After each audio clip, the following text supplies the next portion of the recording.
because I'd been through the Pentagon. Right after 9/11, about 10 days after 9/11, I went through the Pentagon and I saw Secretary Rumsfeld and Deputy Secretary Wolfowitz. I went downstairs just to say hello to some of the people on the Joint Staff who had used to work for me, and one of the generals called me in. He said, "Sir, you got to come in. You got to come in and talk to me a second." I said, "Well, you're too busy." He said, "No." He says, "We've made the decision. We're going to war with Iraq." This was on or about the 20th of September. I said, "We're going to war with Iraq. Why?" He said, "I don't know." He said, "I guess they don't know what else to do." So I said, "Well, did they find some information connecting Saddam to Al-Qaeda?" He said, No. He says, "There's nothing new that way. They just made the decision to go to war with Iraq."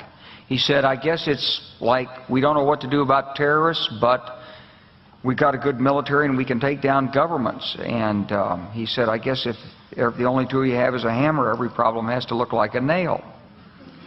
So I came back to see him a few weeks later, and by that time we were bombing in Afghanistan. I said, "Are we still going to war with Iraq?" And he said, "Oh, it's worse than that."